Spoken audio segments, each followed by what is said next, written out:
Hello and welcome, everyone.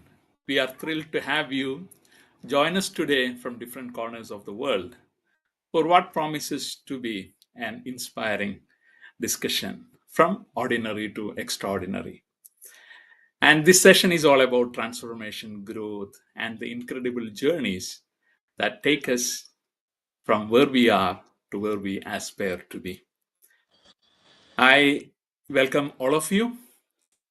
Today, you are going to have a real treat as we dive into the life and experiences of a remarkable individual who has truly embodied this journey. Before we begin, a warm welcome to each of you. Your time is valuable and we appreciate you choosing to spend it with us. Feel free to interact with us during the session, drop your comments, share your thoughts, and ask your questions. This is a space to learn, grow, and to be inspired. Let us make this session as engaging and interactive as possible.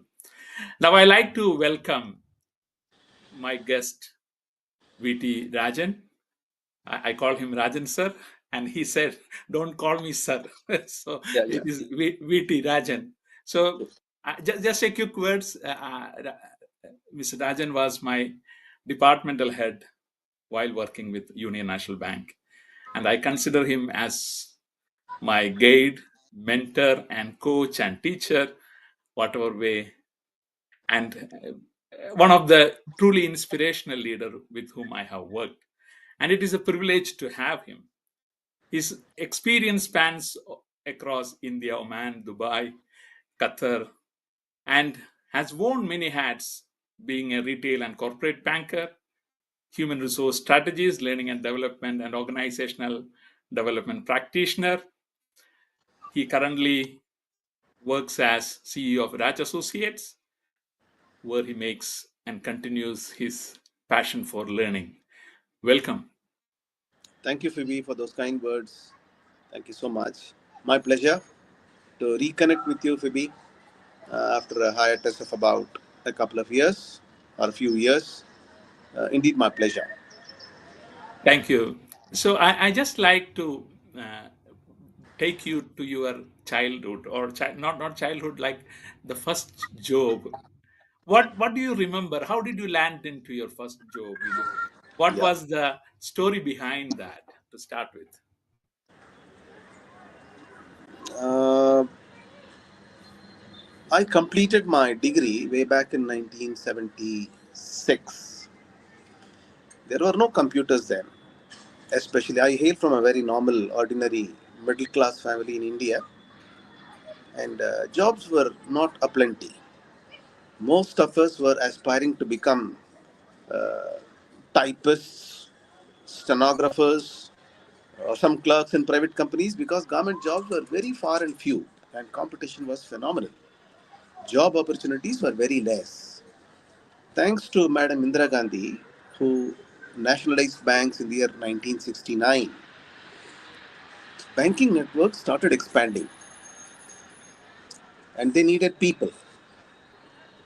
And one had to be trained enough to appear for those competitive exams to crack them and join a bank.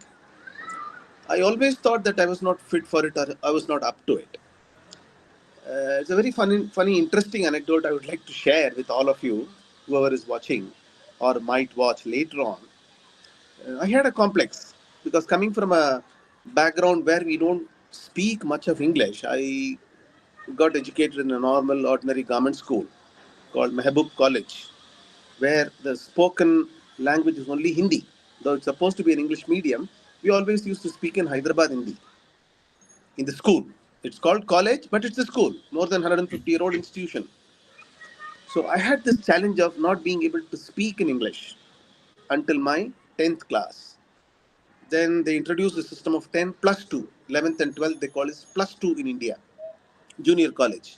So when I joined that junior college, I found that a couple of students who had joined the class from elsewhere belonged to elite families and they were extremely fluent in English.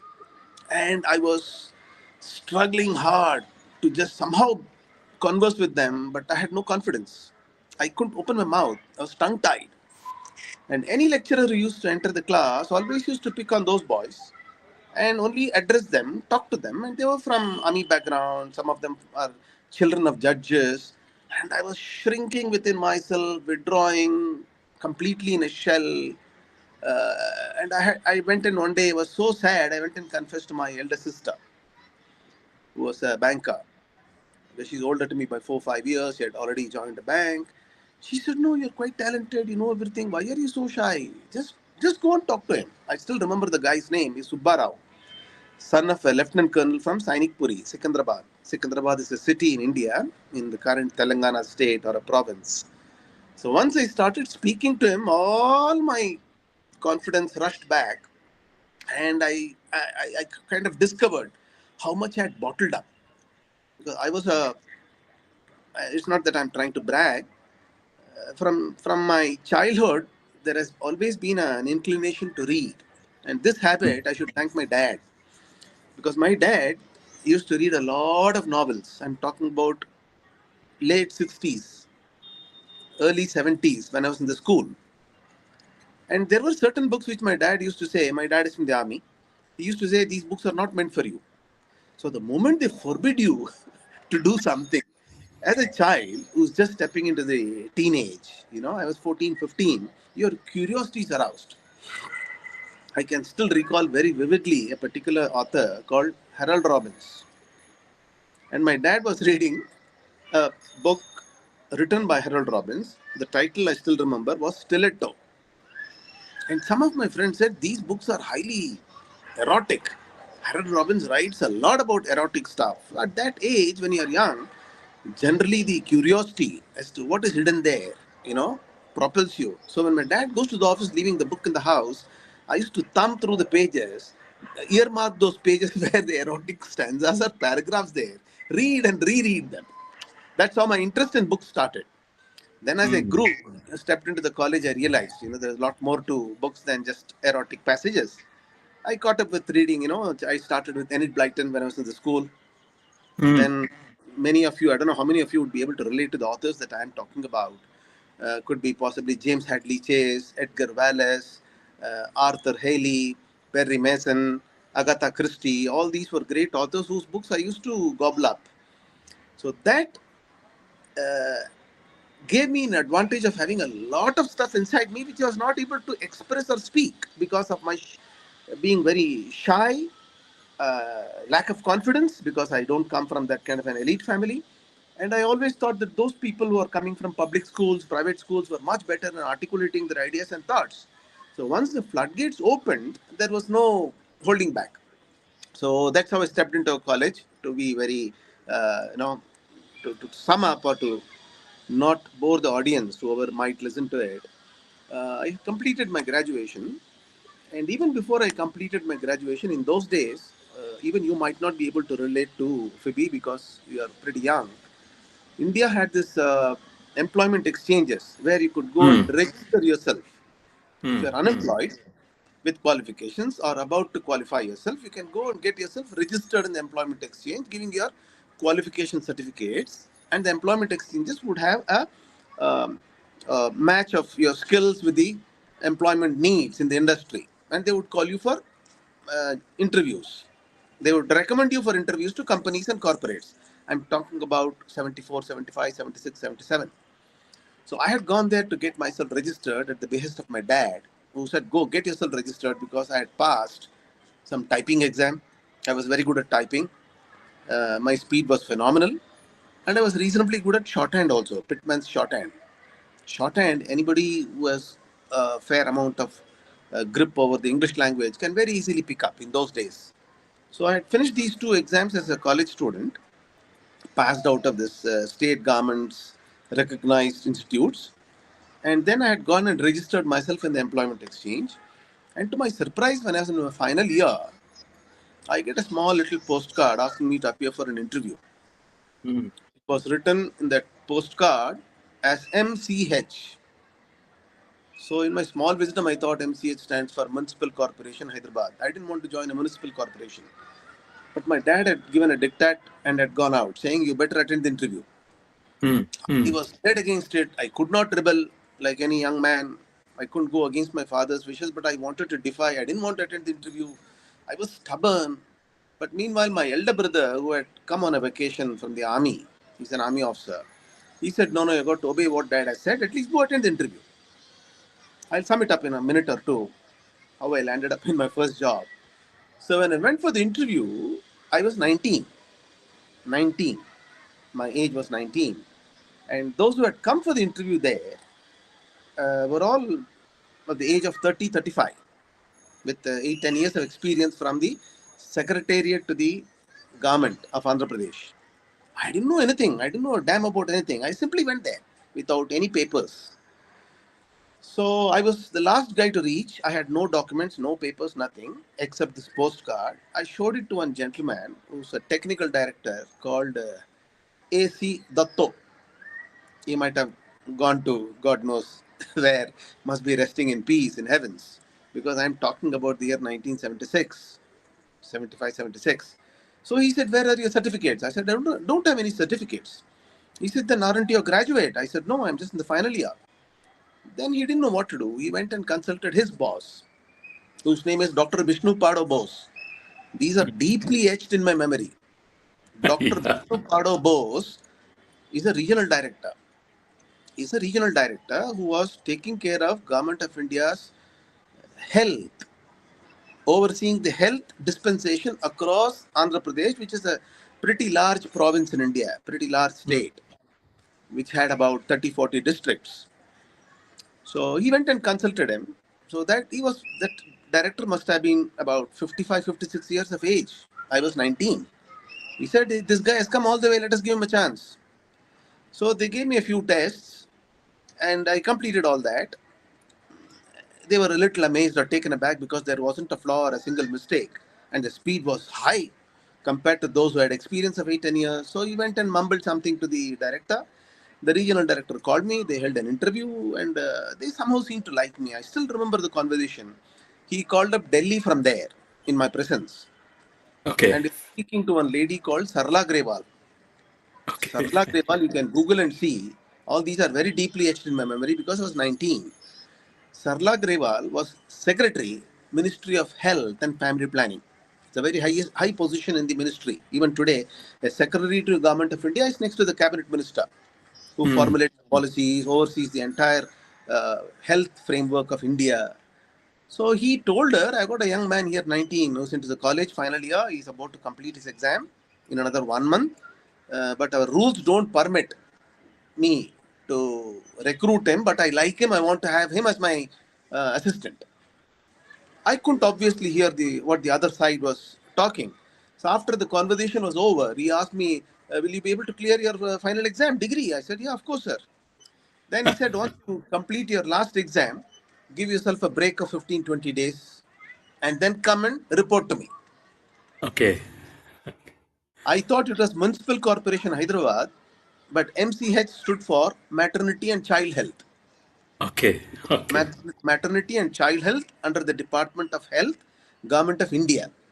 Mm. And when I joined them, my eyes popped out because it was a massive organization. Mm. Mm. Headquartered in Delhi, even today it is there, CGO complex, Nirman Bhavan. I can remember because I must have typed hundreds of letters in a span of 1 year. And I used to Okay. be his lackey assistant traveling in his government car. He used to sit behind, I used to sit in the front beside the driver. That was etiquette. You cannot sit beside the boss then.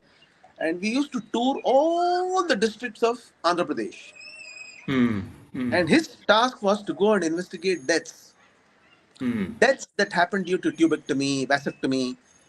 Those who are from India will know that in those days, when emergency was imposed, family planning was introduced, and many innocent people were, uh, you know, operated upon who didn't want Mm. to be operated upon because targets were given. All this I don't want to explain and bore people here. Point is, I used to go with him. He used to investigate the deaths, and if the death is due to the operation of family planning, which is vasectomy or tubectomy, respectively for men and women, then Government of India used to give compensation. So I was working with him for almost a year and a half. Mm. But I Mm. knew that this was not my career because many people told me that you will end up in government like a babu. After 30 years, you will just come to the level of a deputy secretary. It won't be highly rewarding and paying. And the banks were opening up. Mm, mm, So I said I must make a switch. So my dad applied. I didn't even apply. I didn't have confidence. My dad applied for me in the news based on a newspaper advertisement, and I sat for a competitive exam and got into a bank through an exam called probationary officers exam. You join as an executive in the bank. This was in 1977. I mm, cleared the mm, exam, cleared two interviews, one in Bangalore and one in Manipal. These are cities in India, headquartered in Manipal. And I joined on 23rd of November 1977 as an mm, officer trainee or a probationer as they call. The probation period was for a year and a half, and where when I look back to 77, we are in 2024, memories rush, nostalgia kills. What a beautiful organization, what a great organization, what all experiences they gave me. They posted me to different parts of India in different functions, different roles. I didn't realize then what they were doing. mm, I still mm. remember the name. If there is anyone from the banking industry who knows a bit about Syndicate Bank, I remember the gentleman who was heading the learning and development then called Dr. UL Rao. He was a PhD, Mm. extremely acclaimed man, acclaimed and very well versed with human behavior, organizational behavior. He was heading the institution. We called it as Directorate of Staff Training and Development, Head Office, Syndicate Bank, Manipal. So he was personally monitoring the learning and development of each and every youngster who was recruited. Mm, And mm, our career started with getting posted in a rural area, the interior part of India, most interior part of India, village. mm. Imagine a village in 1977. Many of you won't understand because today we are in a technological world where I am addressing you or seeing you on a small little gadget called a mobile phone. People would Yeah. think we are crazy if we thought of this technology then. 77, when I was posted to a village in India, northern part of India. I'm a South Indian, therefore I look dark. In the north, in the northern part of India, many of the Indians are complexion wise, their skin color is lighter. So they all have a tendency to look down upon us because we are dark in color. Racism still prevails. So I went to that village, which is in Haryana, a state called Haryana, in which there's a district called Gurgaon. Today it's a very big name. And a village called Taudu. I used to work in that village where the entire village did not have a single toilet. Mm, I never lived in villages. I've been born and brought up in a city. So that experience was extremely shocking to me. mm, No mm, toilet, and in the morning you got to rush to the field to relieve yourself in the morning with a small mm, little vessel containing water. And I was very angry with the kind of job that I got. I called up my dad and said, I want to quit this job. My dad mm. said, no, you're not quitting. And I still remember what he said. He said, quitters never win and Yeah. winners never quit. You know, Okay. I was 20. By then I was 21. 1956 is my year of birth. You can do the math. 77, 21, Yeah. 22-year-old boy. And a kind of a culture shock it was going from south of India to north of India, where the food differs, language differs, people differ. It's like it's a subcontinent. India is a small continent. It's not Yeah. like a country. We those who are in India can understand. We call it a country very easily, but going from one place, one part of India to another part, even today, even though it's a global village today, it still has got its own challenges. Yes. So the total shift in the type of food that I was to eat, no toilet facilities then. Every day morning you got to rush out to relieve yourself. And the job was extraordinarily interesting because it was a small branch. Mm, My first boss was Perungulam R. Ravi, who hails from Phoebe, your own part of the world called God's own country. He was senior to me by 4 5 years, married gentleman. So they took me through, all the small little aspects of agricultural banking, rural banking, mm, how to mm, finance crop loans, visit the fields, interact with the farmers, how to finance a small shepherd for a couple of goats and a ram. It taught me so many things. 3 years of my life I spent in that village. That's how I mm. started my life in a bank. Sorry for such a long harangue. When I look back, what a phenomenal bank I worked for, what kind of an experience it gave me. I can never thank that institution enough in my life. It laid the foundations, you know. Sorry, I've been on a very No, long, no. very long trip, you know. No, Very no, long trip. actually, Yeah. we were traveling with you in that process. So thank you for sharing that. Thank you. I think that was your foundation from your career perspective. So, So yeah, when you reflect back, uh, your growth, especially you highlighted the learning department specifically. yeah, Do you remember something which stood out during your learning days in that job? yeah. Lots of things. Primarily, you know, a lot of things I learned from my dad, like most of us do. They set a good example. My dad was not a he was not a uh, Hitler or a dictator, but at the same time, he was a man of very few words. Mm, So most of the values that he instilled in me, namely, one has to give his best in life. He wouldn't talk elaborately and make me sit and advise. He would just say a sentence or two and leave.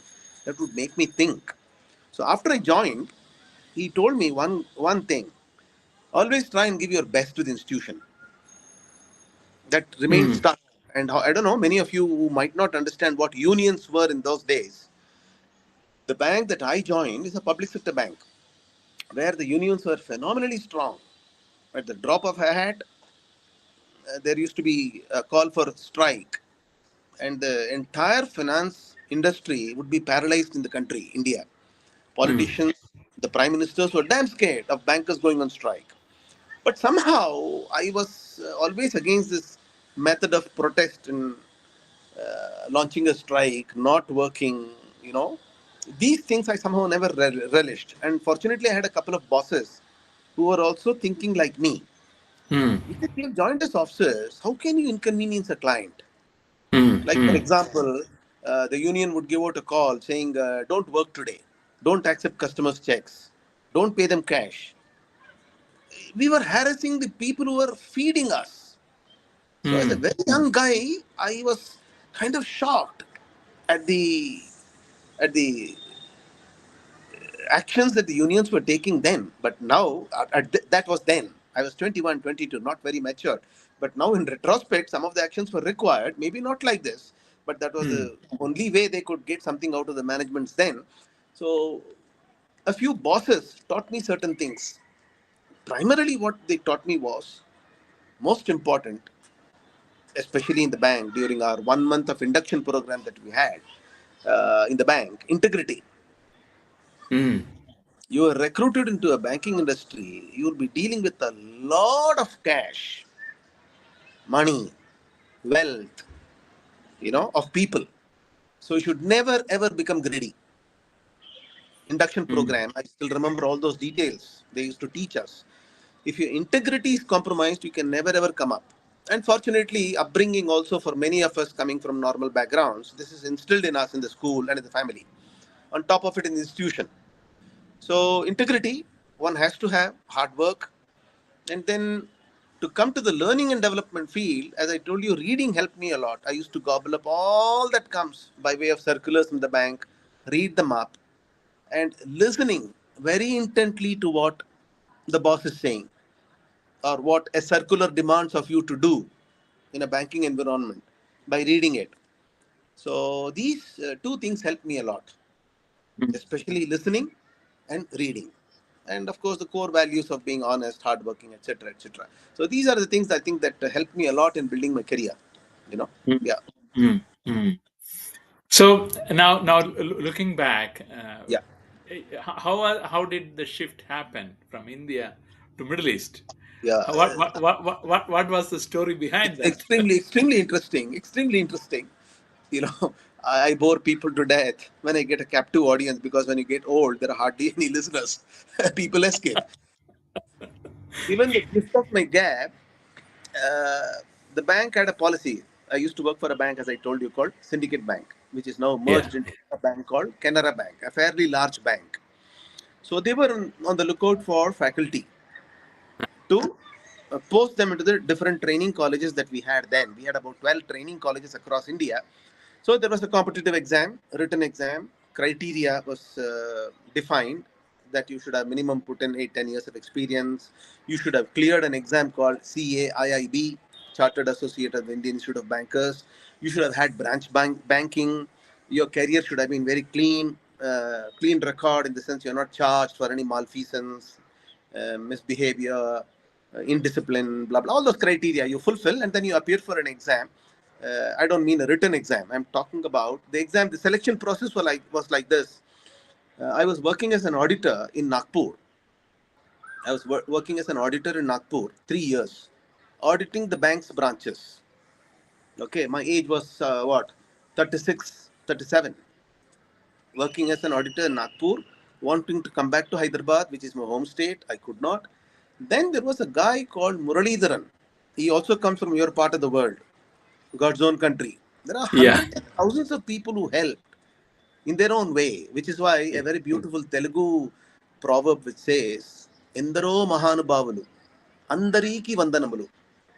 To translate, Endaro means there's so many souls on this planet who facilitate your progress, your health, your life, even today, Yeah. including a newspaper vendor, a milkman, every aspect of your life, somebody enables it. As you grow older, you realize you are a non-entity. You are being supported and propelled by the mechanism of the universe that supports you. Anyway, to cut it short, Mr. Muralidharan from one of the branches, he came and told me, sir, you're working in the audit. Why don't you switch over to training? I said, what do I know about training? How can I? I'm 37. How can I address people? He said, no, you got to give the gift of the gab. If not anything, you take a free air trip to Mumbai from Nagpur. So you get a break. You can fly because in those days it was a privilege to fly from one Mm. part of India to another part of India. If you fly, that was a big deal at the bank's Yeah. cost. You just apply, sir. Let's see. So I applied for it, and I got selected in Mumbai. There were about 20 people who got selected across India. I was also one of them. And we all were posted to Pune. There is an Mm. institute called, you can Google and see the institute called National Institute of Bank Management, NIBM they call it. It's an Yeah. apex level body which trains people at the executive level in the banks. Mm. So we were all trained to be a trainer. It's called Train the Trainer program. Mm. Mm. I remember the name of the coordinator, program director called Dr. Pradeep Bhartakur. He's an Assamese Mm. guy, Assami gentleman, Mm. PhD Mm. in OB, organization behavior. The classes used to commence in the morning at 5 a.m. He used to wake us up at 5 a.m. Can you believe that? We are all Wow. up at 5:30 a.m. Go for a small little jog in that campus. It was a residential program. Go for a small little jog in the campus, do a little bit of yoga, then back to our rooms, finish your bath, come back to for breakfast. Once the breakfast is over, 9 o'clock the program starts. Right up to 9 p.m. 9 p.m. Only one program director handles the entire batch of 20-25 of us. Of course, there were visiting faculty. So after that 1 month of training program, I was posted as a faculty Mm. in Mm. a staff training college, which was catering then to 385 branches, bank Mm. Mm. branches in Andhra Pradesh. That was the Mm. strength of branches in Andhra Pradesh. So the college that I was working for was catering to this staff of 385 branches, numbering 5,000 staff, officers and clerical staff put together. Mm. So we had Mm. the usual calendar of programs, and my forte was soft skills, credit, and retail banking. So after having worked for 5 years, one of the executives who came for the programs to address us at the end of the program, he told the audience who were sitting in the class that those who do not speak, and those who speak cannot do. Some such comment he made. I was very deeply hurt. Then offline, I confronted him. He was the general manager, executive of the bank. I confronted him and told him, sir, it was not at my own choice. It's not as if we have landed from the moon to be a Yeah. faculty. We have been in the branch bank. And he said, no, no, no, no, you're taking it personally. It was just a joke. So once the tenure is over, because posting into a training system is considered a very, very comfortable job because you're not subjected to the knocks and shocks of a branch banking life. I don't know how many of you can relate. If you are a bank manager in a public sector in India, even today, it's hell of a job. Hell of a job. You are held accountable for many things. People who are not in the know, who are ignorant, pardon them, for they know not what they are speaking, like Jesus said, pardon them for they know not what they do. They know not what they speak. Suddenly people say, how come Malia ran away with 7,000 crores? What do you bankers do? They don't understand how the bank works inside, especially a Yeah. public sector. We are held accountable. We are given targets to lend. We have to lend, especially government banks, and that too to the poorer sections, targeted sections. We call it as targeted lending, priority sector lending. We have got to lend. If you don't lend, you don't progress. But if you lend and if the loan goes bad, they can haunt you till you retire. Till the date you retire, if you have erred some way, if you have gone wrong some way, if you have not done your due diligence somewhere while sanctioning a loan and granting a loan, I can give you a number of examples, but audience will get bored. Only bankers will be able to appreciate what I'm saying. So it was a tough job. So people used to deliberately avoid working as a bank's branch manager because you are given targets, you are required to sign up papers. So people always wanted to get into some cushy jobs, and training was considered one such where you don't take any risks. You only have to, talk, preach, or train, if I can use that term. I used to hate the term called training. It's not training, it's learning. Therefore, we learn mutually. We learn more than the people who come there. We learn from them. Yeah. So I worked there for 5 years, and then they posted me back to a branch. Fast forward life 1999. I was posted in a branch in Secunderabad. It was a fairly large branch where there were about 40, 50 staff members, computerized partly. Computerization has just entered the bank then, half computerized, half manual. Suddenly power used to go away, no backup, UPS won't work, Voltas executive engineer won't come, all the customers, no, not even a single ATM, imagine. Not a single ATM of the bank, which had boasted of more than 1,800 branches by then, or 2,000 branches. No ATM for the bank. So obviously, all the customers used to come to the branch for encashing. Especially, this bank branch was catering to an organization called Railways, South Central Railway. The employee strength of 25,000 staff there, out of which at least 5,000 were holding their accounts with our branch. All those 5,000, not at a time, at least 100, 200 would be inside the branch asking for Yeah. cash. I found it hell. I wanted to leave, but then there was no question of quitting because by then I was 37, 38, Yeah. Yeah. 37, 38, yeah, somewhere there. 99, 30, 30, 99, 56. How much? My math is going bad. Yeah, that's okay. So I didn't want to continue there. And there was a call from Mumbai. Suddenly, there was a call from Mumbai. I remember the name of the gentleman who called me, Anthony.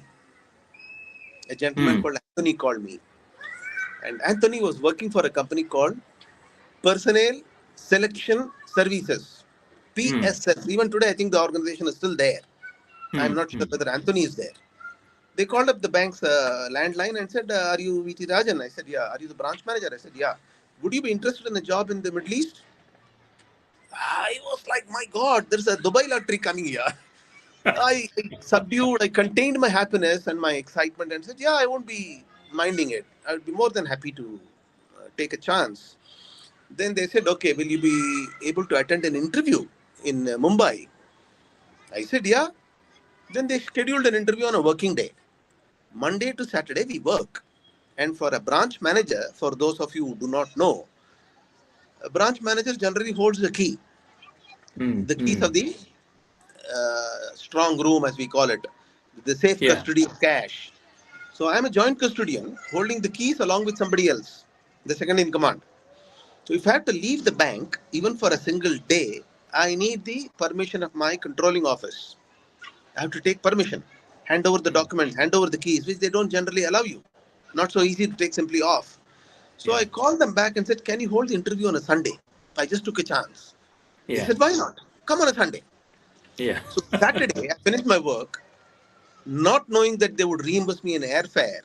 I was so naive and stupid. I took a train. I took a Okay. train and I borrowed tie, a neck tie. We are never in the habit of wearing ties in India because it's very humid, warm, Yeah. hot, and people will laugh at you if you wear a tie, especially in public sector banks. Unless you are a top executive, nobody used to wear a tie.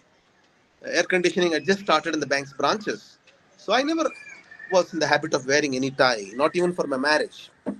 Most of the Indians in a marriage, they'll wear a suit and wear a tie and uh, you know make a fool of themselves. Sorry for those who have made a fool of themselves. So because that's not our attire. So I didn't have a tie. I borrowed a tie. I didn't know how to tie a knot. Somebody tied a ready-made knot for me. I got down at the station, Bombay VT or Churchgate, I can't remember. I took a cab and went to the place of some small little office where they were holding the interview. And when I entered, the gentleman was a Sri Lankan who Hmm. interviewed me. He's from a bank called Bank Dhofar Al Oman Al Fransi. That was the name of the bank. Hmm. He Hmm. was from the bank. His name is Vinant Jurians, and he is from Sri Lanka. I didn't know that he was from Sri Lanka. I didn't know his title. He interviewed me for about 5-10 minutes. He primarily has seen my CV, has gone through everything. Yeah. He Yeah. got a fair idea about the banking industry in India. He said, I like you. I want to join us, but then this is not the end of the story. You may have to fly to Oman for another interview. Okay. You will be interviewed by a panel of about 10 people or 15 people. You'll have to come there again. I said, okay. Internally, I was thrilled because I'm getting a chance to fly out of the country for the first time. Hmm. I said, okay. And I was selected preliminarily by Vinand Jurians, who's a Sri Lankan. Subsequently, I came to know that he's the AGM in that bank. And I went again to Oman after a couple of weeks. They invited me, they sent me the tickets, my visa. It was hell of a lot of, you know, procedure to take off from the bank for 3-4 days, Hmm. lying to them that I'm going on a holiday. I didn't even have a passport. All those details I will not tell you now or bore you with. Anyway, I went there. Having gone there, there was a panel of about 10 of them. Now I'm referring the name of one gentleman called Abdul Hakim Al Ojaili. He's currently the chief executive of the bank of Bank Dhofar. Currently, he's working there. He was then an AGM. Hmm. So they didn't know what to do with me. What kind of a test do you hold to evaluate this guy? How do you Okay. assess this guy? We are recruiting him for the position of a trainer or training officer. How do we evaluate him? They were at a loss. So they were asking me, how do we evaluate you? I said, I'll hold a program for you. Come. Right away, let's get into your training room and I'll hold a session for you. And Hmm. all of you vote on various parameters because this is what I was taught in NIBM on Yeah. my body language, on my communication skill, on my subject matter expertise, blah, blah, blah, and all that. And let's see how it goes. So we all marched into a training room where I held the program for about, I must have interacted with the audience for about 10 minutes, 5 minutes, maybe 7 minutes. Hmm. At that time, there was a DGM also who attended. His name is Abdullah Jama Farah. Abdullah Al Jama Al Farah. He was the DGM of the bank. A tall, 6 feet, heavy man. By the time I had completed my presentation, he stopped it in between and said, "You're selected." He got up. Okay. He got up and he looked at his right side and left side where all others were sitting. He was the topmost guy there in that panel. Once he Hmm. had said yes, nobody else said anything else. All of them said yes, yes. And they all trooped out. They all trooped Okay. out. I didn't know what to do. So the HR head who was there, Zaina, I remember her name, Zina, an American educated petroleum engineer working in the bank as head of HR, reporting to Vinand Jurians. So I was asking her, ma'am, what do I do now? She said, nothing, go home. We'll send you the offer letter and Okay. rest of the paperwork will follow. You Okay. won't believe, Phoebe and my dear friends, I was moving from a salary of 25,000 Indian rupees taxable for a donkey's work starting in the morning at 8 a.m., ending at 10 p.m. in the bank with all the associated risks as a senior manager. My title was a senior manager, handling a big branch with all the risks involved, getting Indian rupees 25,000 with some perks, a newspaper, a telephone, a petrol, fuel allowance, blah, blah, blah, blah. I moved to 100,000 Indian rupees tax free in Oman. So that was Mm. five-fold jump. And who Yeah. would say no? I said, let me grab this. The tenure was only for 2 years. It was not a permanent job. Many people cautioned me and told me you're taking a huge risk because any day you can be asked to march out. You'll be given a Mm. marching order. Whereas in India, the bank I am working for, except God Almighty, unless I commit a fraud, nobody can terminate me. They can Mm. only Mm. transfer me in India. It's a very secure job. That's why you find half the arrogance from the staff in the public sector banks not working and getting away with it. The Mm. arrogance Mm. of a government employee that he cannot be touched. But I took a chance. I said, no, let me take a chance. So I Mm. did my small little math, how much I will save in 24 months. And that would be good enough for me to take care of my life, is what I thought in my naivety. Mm. I was Mm. so very naive and stupid. I thought that money would be enough for my life, given the challenges I faced in the bank's branch in India. So that's how I landed in Oman. It was a very pleasant, extremely pleasant innings I had there. My boss was again a Sri Lankan. I'm still in touch with him. His name Mm. is Sisira Kotuvella. Mm. Mm. Sisira Mm. Kotuvella, a Sri Lankan national from a bank called Sampath Bank. Mm. He was Mm. older to me by 12 years, Mm. 12 or 15 years. A nice gentleman, thorough gentleman. And I had a colleague by name Tajal Sir Hassan Sulaiman, a Sudani. Mm. Mm. I'll break down if I think about those people.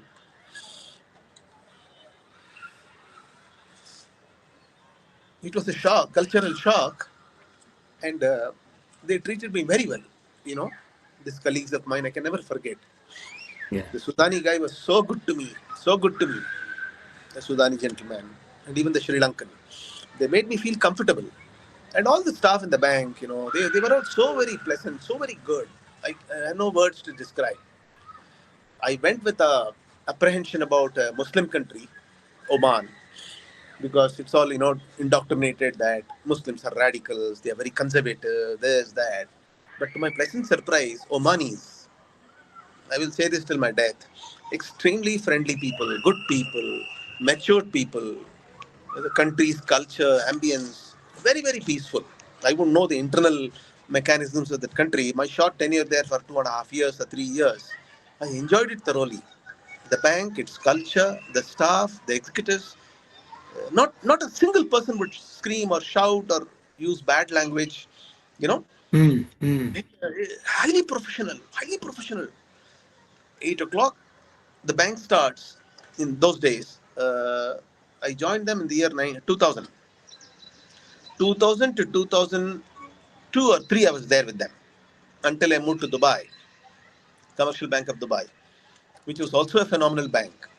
Point is, it was a very pleasant change for me coming from the high pressure job of India to a very pleasant job in learning and development, where all my job required was to share my knowledge with the youngsters, Omanis primarily, because they were into Omanization. Mm. Already Mm. they were Omanized to the extent of 98%. 98% of the staff were Omanis who were educated abroad or within the country, and they were joining the bank as a staff, and we were to train them in banking.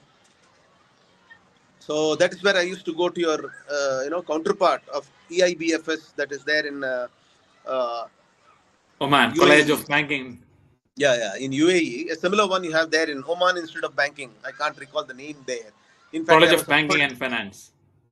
Maybe they changed the name to College of Banking Finance. In those days, it was something else. I got a job there as well. You know, Okay.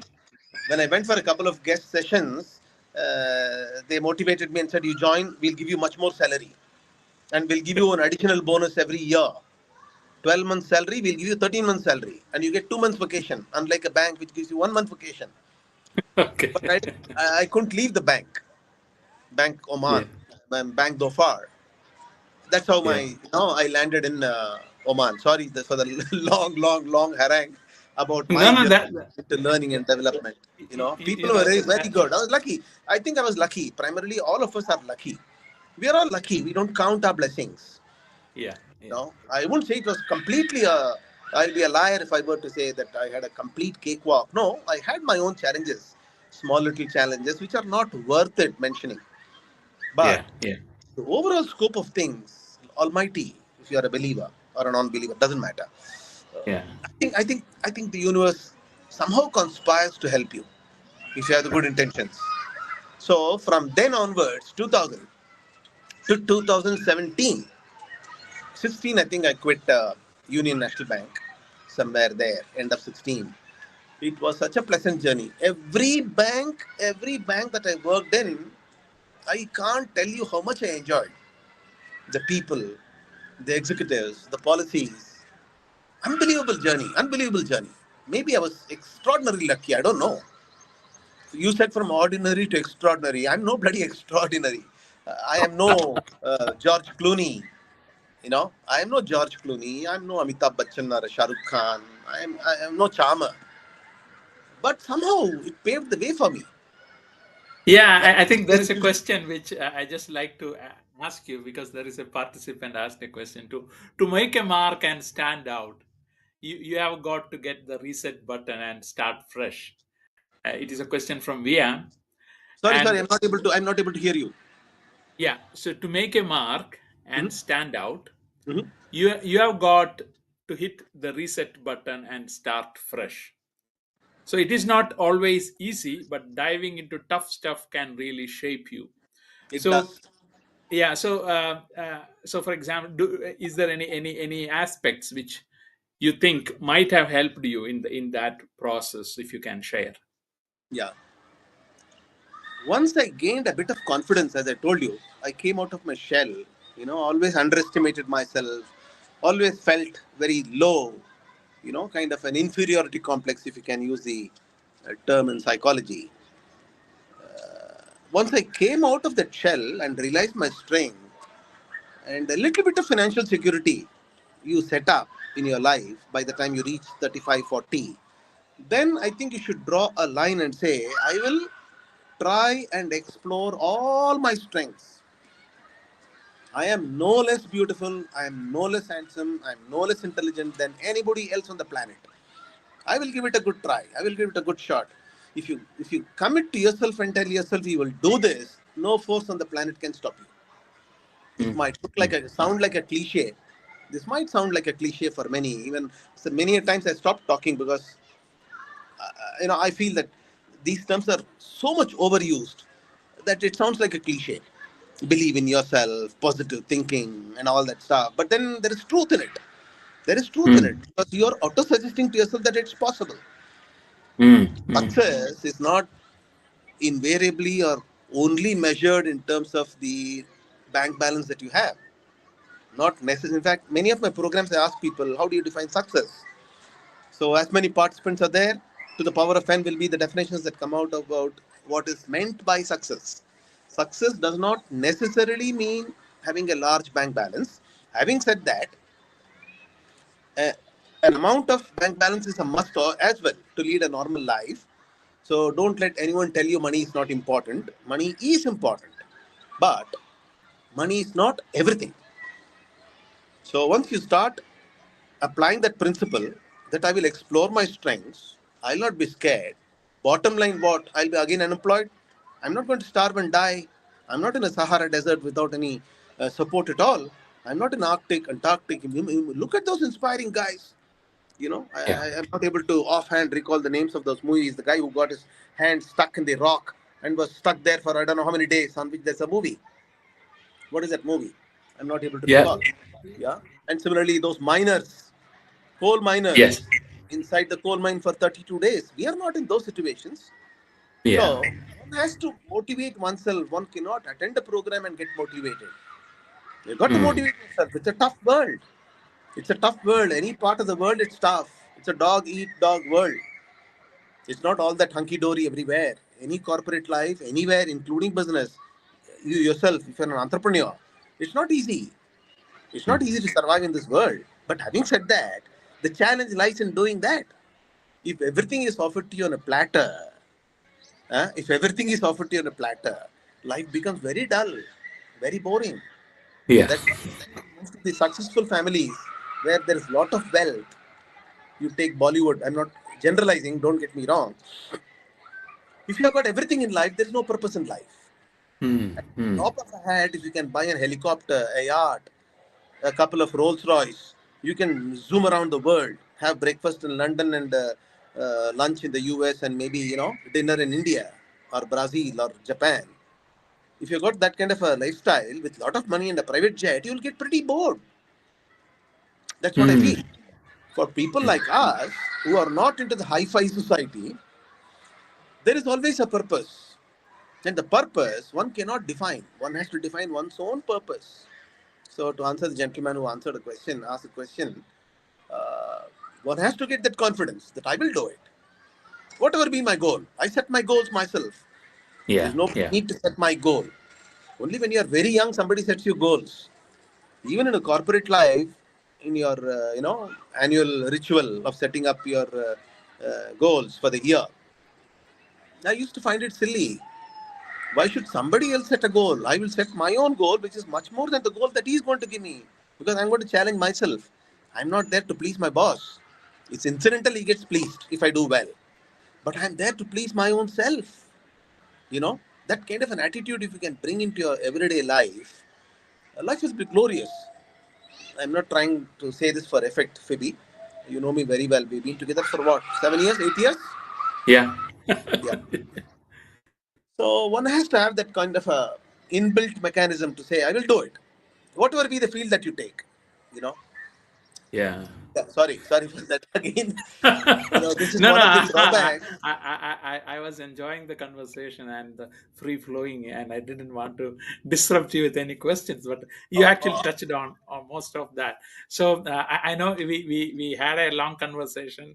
I think we will connect again, sorry, I've Rajan sir. taken too much of time. 6:20, yeah, Indian time. Yeah, so I'm so so sorry. I'm just wrapping up for Yeah, today's session, and yeah. I like to thank you for Thank you. engaging in this conversation and sharing the twists, the turns, the ups, the downs, the challenges, the way in which your uh, career got shaped. And thank you for being a great leader, inspiring us, and also you know, role modeling.